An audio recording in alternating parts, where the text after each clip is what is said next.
So guys, I'm just going to give you guys a quick review on how to install visors onto your car. And we're talking about Accura TSX CU2 Accura. So first thing you need to do is clean the surface. So if you have some wax and grease remover, make sure to obviously use that to clean it. Mine was fairly clean beforehand, so I'm going to be just cleaning it with a cloth. It's very important to do this because obviously by making it clean, it's going to stick a lot longer, being that it is held down by 3M tape. Okay, so the purpose of obviously putting on window visors, weather shields, whatever you want to call them, is obviously to get rain not to obviously go through into your car. It's obviously going to help you with tinting as well, and it also helps with shade.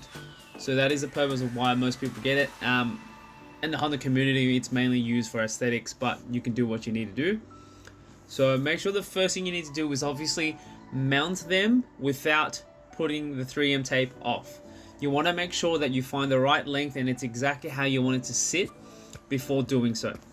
So by doing an incorrect installation, it can obviously affect the adhesive and it can obviously unstick itself.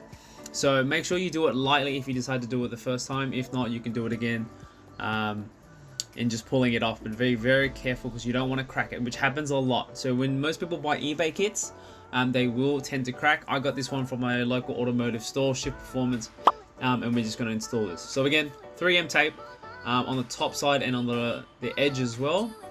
So that's how it sort of looks, guys.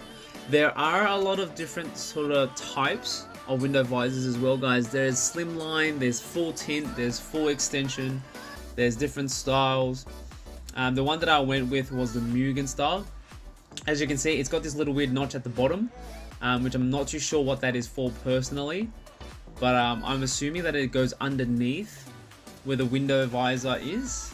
Sorry, on the side mirror, underneath where that little mold is, but I'm gonna leave it for now because it doesn't affect it too much. The good thing with this kit, it actually came with a little bit of cushioning sponge as well. So most kits just come with a 3M tape on, and that's it. And as you can see, there's a little bit of a groove as well with this one, where most of them on eBay and stuff come just straight. So where this one comes in a little curve. So this is a Mugen style. So what we're going to do is mount it up and put it on now. So I'm sorry about the footage of me mounting it on, guys. I did find it a little bit difficult because I didn't have anywhere to stand it. So I literally put it on top of my little tree next to the car. Okay, so just bear with the video quality just a little bit now. So again, guys, just making sure when you're doing this, you want to make sure you want to fit it the right way one time. You don't want to do it a few times. Just the first time should be okay. So again, there are a lot of different ways and there is a lot of different reviews on how to install the visors. Everyone has its own style. So I'm just gonna skip this part because the camera fell. So first things first, you need to remove the adhesive. Okay, once you've done so, you need to mount it. There are a few different ways. So you can mount it straight on the car, doors closed. You can do it with the doors open. So I'm going to give you guys a couple of different ways just to show you. By moving the doors open, it gives you a little bit more hand room where you can mount it properly with your hands. So it'll give you that nice little snug fit, if you like. So by having the door open, you can hold it by the edges to make sure it fits perfectly instead of, you know, finger guessing and just hoping with your eyes and just thinking it's gonna fit. You can do that, but as you can see with me, it did not work because it didn't line up properly. So what happens is when it's something that's curved and you're using adhesive, usually it doesn't go in perfectly without doing it a couple of times. Because it is a curved side, you're not going to get both sides perfectly because it's not perfectly straight. So once you do sort of get it together, you want to make sure that you can't see any creases. So as you can see with my car here, there is a silver chrome around the edges and around the surrounds. You want to obviously make sure and remove as much as you can, because last thing you want to do is have a massive gap where people can see a little bit of silver lining here and there. So try and cover it as best you can, guys. So don't stress if it doesn't, because as long as it does its job, then all that really doesn't matter, and that's personal preference. So this is me just installing it, and you can see it's really windy while I'm doing it now. So probably not the best time to do it, but at the same time it is the best time because being windy, it's obviously gonna stick on a lot better when it's cold, and then when it heats up it should stick on even better. So there are a few different ways of installing it. So the way that I'm showing you guys now, if you saw that little red tape at the bottom, you can, one, remove the entire piece itself, or two, you can remove it bit by bit. So you can see with the red tape, it's me removing half of it, sticking it on and trying to mount out where I want it to go, and remove the rest of it in one sleek motion. By doing that, it gives you a better idea of not using the adhesive straight away. But with this technique itself, I couldn't mount the right size on both edges. So I found that it was a bit difficult being something that was curved. On something straight, I would probably recommend doing it. It'll give you time to adjust without sticking everything onto it straight away.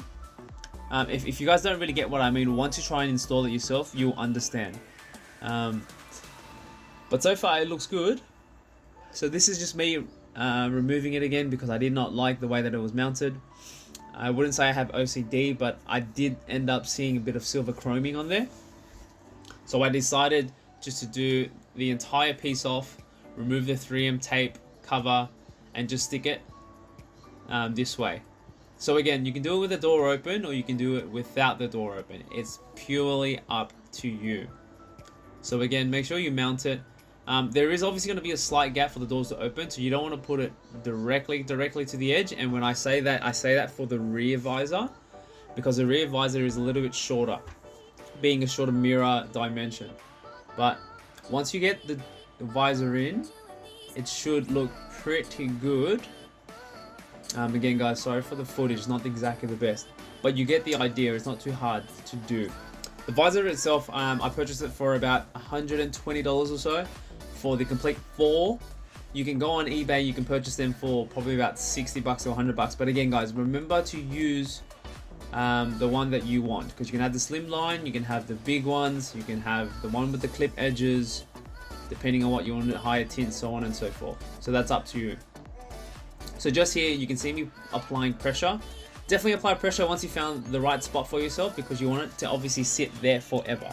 The last thing you want to do would be flying down the highway going like, you know what I mean, 120 kilometers an hour or, you know, 200 miles, and then it to fly off onto the highway. So once it's done, open the door, have a look. If it's good for the edges, if that's how you want it, then you're sweet to go. So at this point, I was pretty happy. So guys, I will put a description in the video as well to where I got mine and what they look like. So the Mugen style ones are a little bit different. They have a slight curve inward edge on the insides, so it gives it a slimline sort of look, but still protecting it a lot more as well. So I'll put a description on the ones that I am talking about. But again, about 120 bucks, so it's double of what the eBay ones are probably worth. But I enjoy and like the style of the Mugen one, so that's why I opted for it. So again, we're going to do the rear ones now, guys. Nothing different, guys. Pretty basic, pretty straightforward. Remove the 3M tape again, line it up, make sure it fits, and once you have it on there, it should look good as well. And that is the basis of how you put a visor on, guys. So that's the left side, this is the right side. Very, very sleek. It does so these ones, they had the HIC little logo badge on them as well, which I don't mind, as long as it covers with the wind as well. But guys, that is what it looks like. I hope you guys enjoyed it. Make sure you like the video, subscribe if you want a little bit more, if you've learned something, and we'll go from there.